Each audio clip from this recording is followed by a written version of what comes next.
So you got, call it four, 5 generations of solid core values. That's incredible. That's amazing. That's especially with society and culture having a different flavor of the month core value club almost monthly. There's a new whatever, right? The new flavor of the month is whatever, again, the government, the media, whatever their new area of, of emphasis. But when you've got 5 generations of solid men and women, that's a family that does not go with the wind of culture change and society change.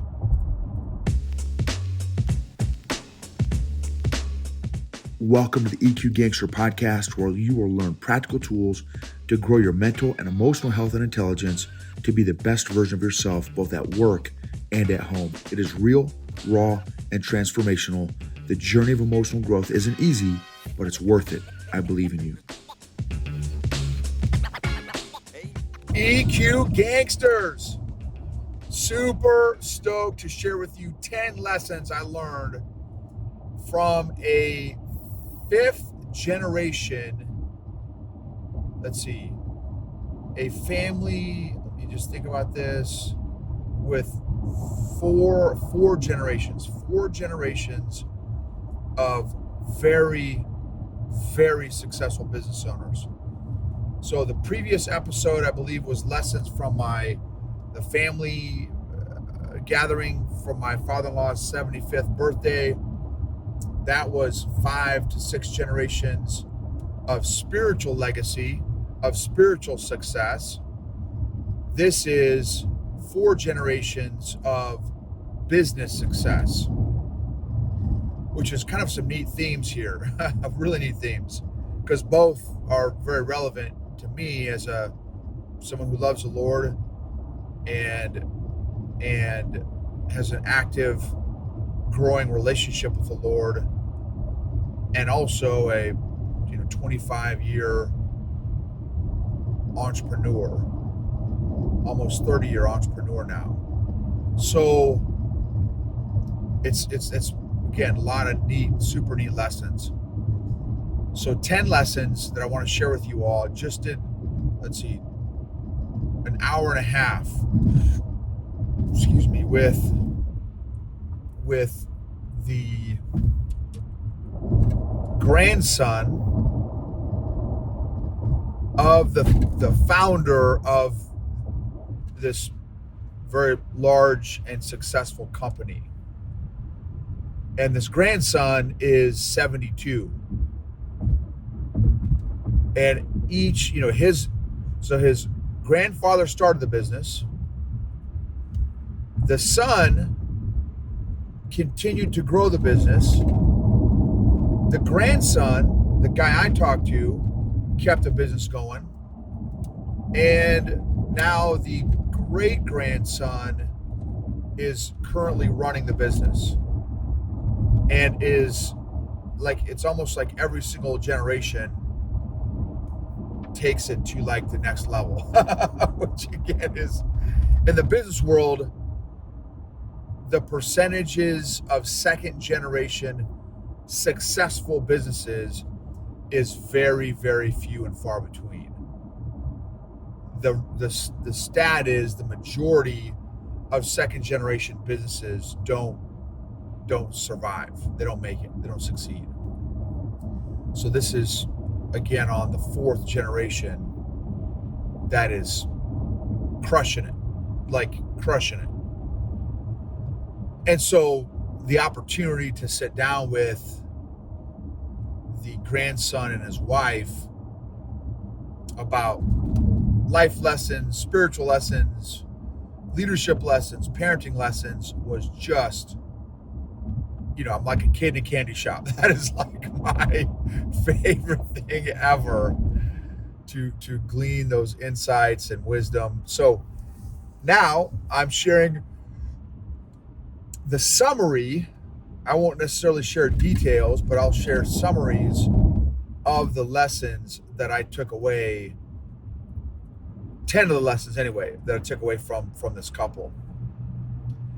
And so he's 72 and the wife is I don't know, probably plus or minus. They both look like they're 50, 55. So, which is amazing. They both look just incredible. And okay, so boom. Lesson number one is how humble they both were. Third generation, crazy successful business owners, and just humble. Like disarmingly so. Because I told them, I said, I was full transparency. I said, well, I'll be honest with you, I am feeling a little nervous right now, just because I'm so excited, and also I'm feeling excited. So it's like excited nervousness to be able to sit down with at this level, third generation successful business owners, and not just that, but because I know the great grandson. That's who I've spent some time with, and the great grandson is just solid. At least with the amount of time I have spent with the great grandson, just an incredible dude. Now I want to spend some more time with him too. So hopefully I'm not done spending time with the great grandson. But just from all appearances, a solid dude. And one of the reasons, this is not one of the lessons here, so I'm still on the humble thing. Show me the lead is a quote from a full-bird retired infantry colonel from way back in the Vietnam days. Said, show me the leader and I'll know the men. Show me the men and I'll know the leader. Now, he was referring to a infantry brigade back in the Vietnam days.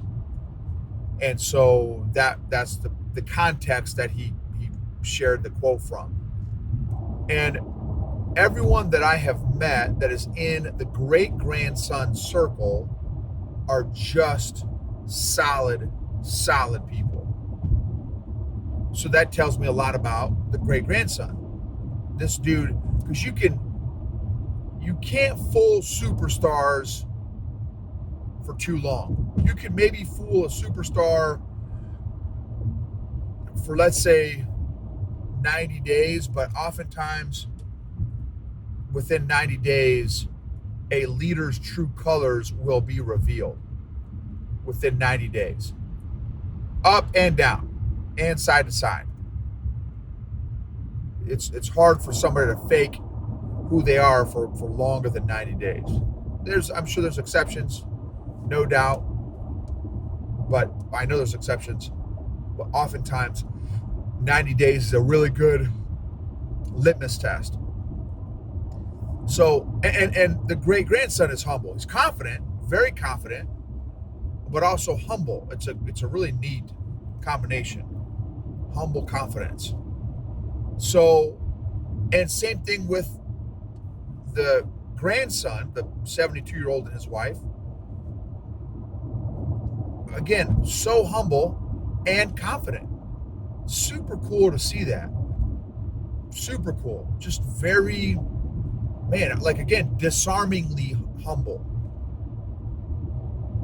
And still confident in who God made them to be. So humility. Number 2 is trust. That was a big takeaway when I was asking them, okay, what was your thought process? How did I ask it? It was this was it. What were you all trying to accomplish in your parenting journey with your children?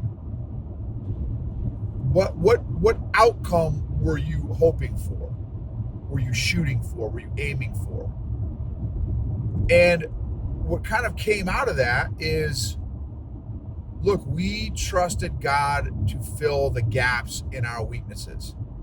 In our personal and parenting weaknesses, we just trusted God that he would fill the gaps with our kids for our weaknesses. And I thought, wow, man, that is fire. That is very, very insightful. Very insightful. Which I would tell you, for me, it has not been easy for me to do that. It has not been easy for me to let go and let God and just trust, even though God is infinitely a better father than I am. And yet I still am working on trusting God with my daughter and to help parent my daughter, even though I'm incredibly aware of all my incompetencies, or a lot of them. I'm probably not aware of all of them, but I'm aware of a lot of my incompetencies. So why am I having such a tough time trusting God and letting him,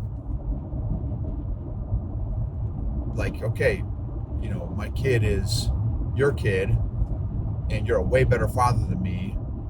Help me and help my father parent me. And he's been doing it's been amazing how gentle the Lord has been with me in my own growth journey. That's another lesson for another day. So trusting God for how my children, are going to grow. So trust.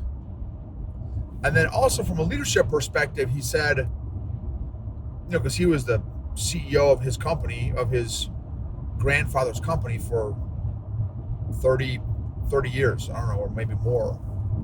And he's like, when I hired my team of leaders, I had to trust them. They had to trust me to do what I was going to do, and I had to trust them to do what they were going to do, what I was paying them to do. And so again, that concept of trust, which I've got to chew on that a little more too. I want to chew on all these concepts more. Like, how do I view trust? How do I develop trust? How long does it take me to develop trust? How easy is it for me to develop trust? Am I even aware? How do I know? Am I good at developing trust? Or do I just assume other people trust me? Because I trust people from the jump, which I know different personalities are very different than that. But for me, I do. Sometimes it works out. Sometimes it doesn't. That's just, anyway, so the whole concept of trust. Next one, number 3, is calm. They were so calm. Now, what's super cool was the juxtaposition between the husband and the wife. The husband is cool as pond water. So he's a steady personality. Just cool as the other side of the pillow, man. Just so chill. And then his wife is a firecracker. She has fire in her belly. It was just so cool to see. I mean, both of that dynamics, right? The one of just how calm, but also for her, she was calm also, and still, I could just tell she has fire in her belly, which is just really neat. A zest, a fire for life, a passion for the Lord, a passion for God's word, and a fire in her belly. So just, anyway, the calmness. The next one, number 4, is peace, which I thought, okay, well, I'm going to put calm and peace in the same line. But I think they're different. So not only were they both calm, and it demonstrated or manifested differently in both of them, but they were also at peace. They were very peaceful. Very peaceful. Very peaceful. So cool to see that and experience that. And again, hey, well, Noble, am I calm? And am I peaceful? And how can I be more calm and peaceful? How do you acquire, develop those traits, those qualities? Next one, 5, core values. They've got some solid core values. For them, their core values are based on biblical principles. They are solid in their core values. And, he had said a number of times, like, that's how I ran my company. My grandfather's company is the values that I was raised with. That's what the values that I kind of wanted to pass on. And again, excuse me, solid core values. Next one, number 6, lead by example. Again, early 70s. He's like, my both of them actually were like, our neither of our families talk about their faith much, their relationship with the Lord much, but both sets of parents lived their faith. Because their generation, their parents' generation, they were, I don't know when they were born, but whatever now minus 72 years is, I'm clearly not a math guy. They're like, man, our parents, like, they were not super vocal in terms of like their faith or their relationship with the Lord, but they modeled it. They modeled their values. They lived their values. It wasn't like a corporate slogan or a motivational poster on a wall. It was their core values. Their parents modeled their values, which I thought was super cool also. Next one is number 7. Demonstrate and show that you care. Demonstrate and show that you care. Don't say, hey, I care about you, which, that's helpful too. But I'm very, very big proponent of show over say. Show over tell. Show is way more powerful, in my opinion, than tell, especially when the tell doesn't line up with the show. Because what people believe actually eventually will be what is seen, what is shown. What is shown is what will eventually be believed if the showing and the telling are not aligned. So, there's someone I've been telling, like, and not to be disrespectful, your words are absolutely meaningless to me. I don't care what you say. There's a couple people. I literally don't care what you say, because what lets me know what's actually important to you is what you actually do. Your behavior, what you do, speaks so loudly I can't hear what you say. So lead by example. Do unto others as you would have them do unto you. Show them that you care. 8, an interesting, an awareness, a very present, a real awareness of their infallibility, which kind of ties into the number 1, the humility. But they number of times they both are like, man, look, we're not perfect. Like, because because I told when we first sat down, I'm like, man, I am so excited to interview you guys. And I think it kind of threw them, like, oh, like, for what? Why would you be so excited to sit, to interview us or to sit down with us? I'm like, oh my gosh, like, you're, just your wisdom, your relationship with the Lord, your business acumen, your leadership insights. You're like, I place a high value on people that have demonstrated wisdom in their life. And in this case, I'm like, you've got you could argue 5 generations, because their grandkids are teenagers now and sound like they're great kids. I've never met I've never met their grandkids, which would be the great grandkids of the founder of this company. But they sound like they're solid kids. So you got, call it 4 or 5 generations of solid core values. That's incredible. That's amazing. That's especially with society and culture having a different flavor of the month core value club almost monthly. There's a new whatever, right? The new flavor of the month is whatever, again, the government, the media, whatever their new area of emphasis. But when you've got 5 generations of solid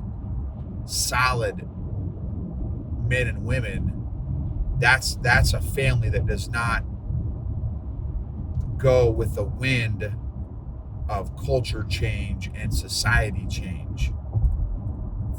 This family does not let culture and society affect their core values, which again is amazing and awesome. Next one, number 9, as a result of their awareness of their fallibility. Oh yeah, man, we're not perfect. We all kinds of stuff that we didn't get right. Like, in fact, the wife even shared, because I asked them about their parenting philosophy and stuff, and one of the things she shared is like, I wanted to make sure my kids knew that, listen, we're not perfect. I'm not perfect. Some days I'm doing great as a parent. Some days I'm not doing great as a parent, and that's okay. Just like if some days it's great for you being a kid, some days it's not great for as a kid. Like, just very real, sound very real, very raw, real. So tying in with that, number 9 is they, like, as a result of number 8, it sounds like they are very gracious and graceful and grace-filled for both themselves and others. It was fascinating. And this may sound a little bad, but it's not, I don't mean it to sound bad, but so number 8, their awareness of their fallibility, and they were okay with it. Like, it wasn't, they didn't feel bad or ashamed or guilty or, hey, we didn't get every parenting decision right. We didn't get every business decision right. We didn't get every marriage decision right. And that's okay. Like, they were so comfortable and cool with it. I'm like, wow. Because I beat the crap out of myself in all those areas, when I mess up, whatever. They just gave themselves, each other, their business team members and stuff, when they were running the company and stuff, just a lot of grace. And I'm like, wow, that was powerful. That was really cool to see. Number 10, and this is gonna be a bonus one too, so don't bounce at 10 because there's an extra one. But number 10, one of the questions I asked them is, what legacy are you wanting to leave? What legacy? And they both kind of like, well, we want to encourage others, our family for sure, and our grandkids for sure, and others in their spiritual journeys, in their relationships with the Lord, that they would grow in, deepen in their respective relationships with the Lord. So it's like a spiritual legacy almost, which I thought was awesome. That was super cool. And then number 11, the last one is the bonus. So 10 plus 1, the bonus is they were both so grateful. Like they were so grateful to they are very aware that their experience is very, very, very, very unique in the world. They're in very, very rare air, and they're so grateful. Like, in fact, the wife at one point said, "Man, why me? Like, hey God, why did you pick us to be able to live such a blessed life?"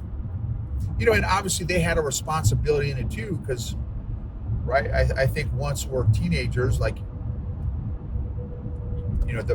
every young adult to grown adult has that responsibility for decision making falls on the individual's shoulders. And once our kid leaves the house, for sure, I mean, all her decisions are on her, and our ability to influence her decision making once she leaves the house obviously drops exponentially.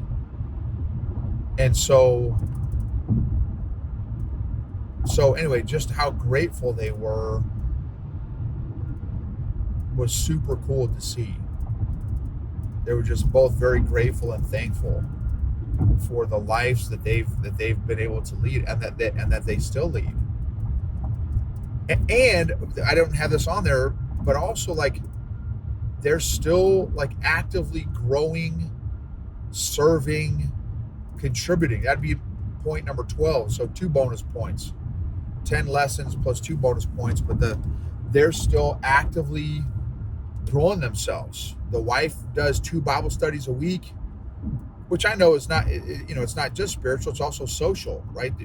Which is also cool. Like, they're still actively involved with their social circle. They go to church once a week.